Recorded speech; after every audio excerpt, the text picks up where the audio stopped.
बिस्मिल्लाहिर्रहमानिर्रहीम। अस्सलाम वालेकुम वरहमतुल्लाहि वबरकातुहू। नाज़रीन इकराम, जब मक्की लश्कर और मदनी लश्कर दोनों आमने सामने आ गए और लड़ाई का और बैटल का, जंग का वक्त भी आ गया, तो उस वक्त सबसे पहले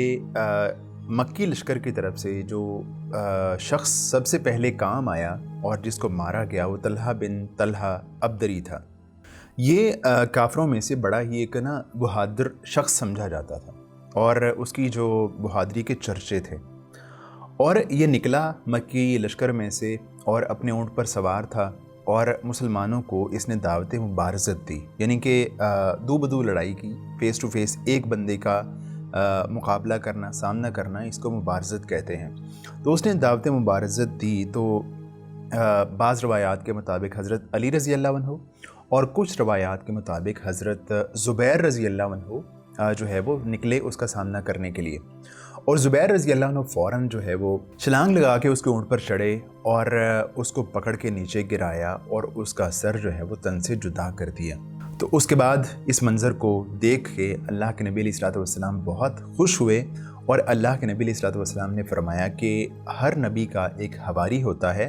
और मेरा हवारी हज़रत ज़ुबैर रज़ी अल्लाह अन्हु हैं। जिस तरह हमने पिछले एपिसोड में तज़किरा किया था कि अबू सुफियान ने जो बनु अब्दुद्दार थे उनको बड़ा ही एक जो है वो आर दिलाई थी और उनको जोश दिलाया था कि तुमने अपना जो झंडा है उसको बड़े अच्छे तरीके से संभालना है।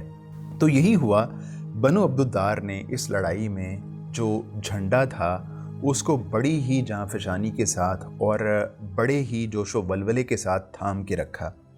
उनका झंडे का एक अलंबरदार झंडा उठाता, कत्ल हो जाता, वो कत्ल होता, दूसरा उठाता, वो भी कत्ल हो जाता, तीसरा कत्ल होता, चौथा कत्ल होता। तो इस तरह बनु अब्दुद्दार के जो है वो कंटिन्यूसली 10 अफराद जो है वो झंडे को थाम के और उसकी हिफाजत में कत्ल हो गए। और जब उनके 10 अफराद कत्ल हो गए तो उसके बाद बनु अब्दुद्दार में से कोई ऐसा शख्स बाकी नहीं बचा था कि जो उस झंडे को थाम सके। तो उनका एक ग़ुलाम जिसका नाम सवाब था, उसने फिर उस झंडे को थामा और इस कदर बहादरी से थामा कि वो जो अपने उसके सरदार थे, मालिक थे, उनसे भी बहादरी में आगे बढ़ गया। उसके दोनों बाजू कट गए तो वो ज़मीन पे बैठा और घुटनों और अपने सीने के साथ जो है वो उसने लगा के झंडे को, अलम को बुलंद रखा। लेकिन उसके बाद जब वो मारा गया तो उनका झंडा भी ज़मीन पर आ रहा और कोई भी ऐसा शख्स नहीं बचा था कि जो उस झंडे को उठा सके और झंडा उठाने वालों में से कोई भी शख्स बाकी नहीं बचा था। ये सूरत हाल थी और जो मुसलमान थे, मुसलमान बड़ी ही बहादरी के साथ कुफार मक्का का मुकाबला कर रहे थे,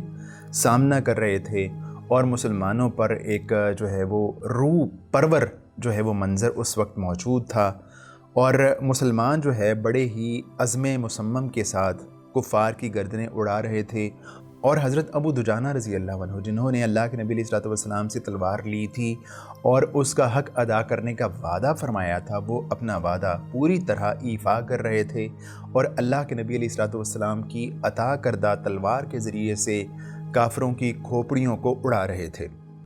ये मंज़र जारी था और इस दौरान में एक सानिहा, एक वाक़या ये पेश आया कि हज़रत हमज़ा रज़ी अल्लाह अन्हु को शहीद कर दिया गया। वो भी अपनी बहादरी के जौहर दिखा रहे थे, जो भी चीज़ उनके सामने आती तो वो उसका जो है वो ऐसा ख़ात्मा करते और उसको नेस्तो नाबूद करके रख देते। तो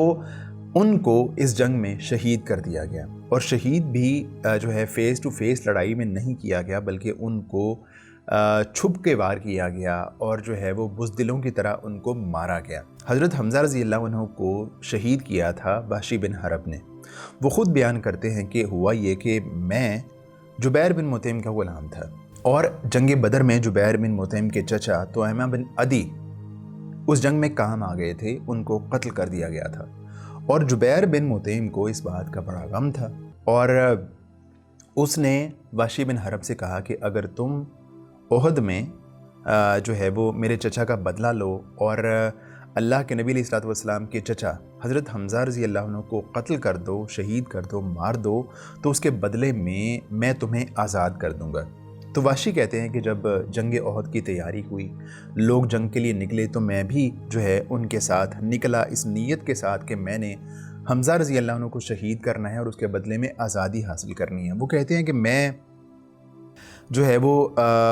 نشانہ بازی میں بہت ماہر تھا، اور میرا نشانہ جو ہے وہ بہت کم ایسا ہوتا تھا کہ چوکتا ہو، میں جہاں پہ نشانہ لگاتا وہ ٹھیک اپنے نشانے پہ لگتا۔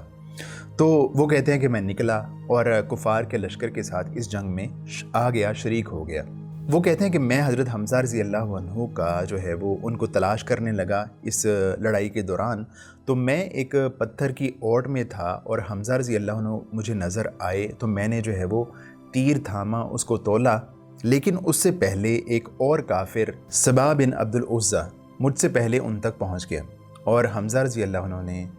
تلوار چلائی تو گویا کہ سبا بن عبد العزیٰ کا سر تن کے ساتھ تھا ہی نہیں۔ تو اس کے بعد وہ کہتے ہیں کہ میں نے جو ہے وہ اپنے تیر کو تولا، جب صحیح نشانے پہ آ گیا تو میں نے وہ تیر حضرت حمزہ رضی اللہ عنہ کی طرف جو ہے وہ پھینک دیا، اور وہ سیدھا ان کی ناف کے نیچے لگا، اور ناف کے نیچے لگنے کے بعد وہ زمین پر گرے۔ انہوں نے میری طرف اٹھنا چاہا لیکن تکلیف کی شدت سے اٹھ نہیں سکے، اور وہیں وہ شہید ہو گئے۔ تو جب وہ شہید ہو گئے تو میں ان کے پاس گیا، اپنا تیر نکالا اور واپس اپنی جگہ پہ جا کے بیٹھ گیا۔ اب مجھے اس جنگ سے کوئی سروکار نہیں تھا، مجھے جو کام کرنا تھا وہ میں کر چکا تھا۔ تو حمزہ رضی اللہ عنہ شہید ہو گئے، لیکن اس کے باوجود بھی مسلمانوں کی جرأت و بہادری میں کوئی فرق نہیں پڑا، اور وہ اسی طرح کفار کا مقابلہ کرتے رہے، ان کی گردنیں تن سے جدا کرتے رہے۔ اسی جنگ میں حضرت حنظلہ رضی اللہ عنہ ان کی بھی شہادت ہوتی ہے۔ یہ ایک ایسے صحابی ہیں کہ جنگ احد کا جب اعلان ہوا تو ان کی نئی شادی ہوئی تھی، اور جب اعلان ہوا تو یہ اپنی بیوی کے پاس تھے، اور اسی حالت میں جو ہے وہ یہ اس جنگ میں شریک ہوئے، اور جو ہے وہ اس جنگ میں کام آ گئے، شہید کر دیے گئے، اور انہی کو حضرت حنظلہ رضی اللہ عنہ کو غسیل الملائکہ کا لقب دیا گیا۔ ناظرین اکرام، ہم نے تذکرہ کیا تھا کہ اللہ کے نبی علیہ الصلوۃ والسلام نے ایک پہاڑی پہ 50 تیر اندازوں کا دستہ مقرر فرمایا تھا۔ اس کا فائدہ یہ ہوا کہ خالد بن ولید نے مسلمانوں کا بایاں بازو توڑ کے 3 دفعہ کوشش کی کہ مسلمانوں کی پشت پر جا کے ان پہ حملہ کیا جائے، لیکن تینوں دفعہ ان ماہر تیر اندازوں نے خالد بن ولید کے حملے کو پوری طرح ناکام بنایا۔ تو اس کے بعد جب مسلمان اپنی بہادری کے جوہر دکھا رہے تھے، کفار کو مار رہے تھے، قتل کر رہے تھے، تو ایسے میں مشرکین کی تقریباً شکست ہو گئی۔ انہوں نے بھاگنا شروع کر دیا، اور صحابی رسول بیان کرتے ہیں کہ جو کفار کی عورتیں تھیں ان کو ہم نے بھاگتے دیکھا، اور وہ پہاڑوں کی طرف بھاگ رہی تھیں، اور انہوں نے اپنے جو کپڑوں کو اوپر اٹھایا ہوا تھا اور ہم ان کی پازیبیں دیکھ رہے تھے۔ تو اس طرح جو ہے کفار و مشرکین نے اس جنگ میں مار کھانے کے بعد بھاگنا شروع کیا،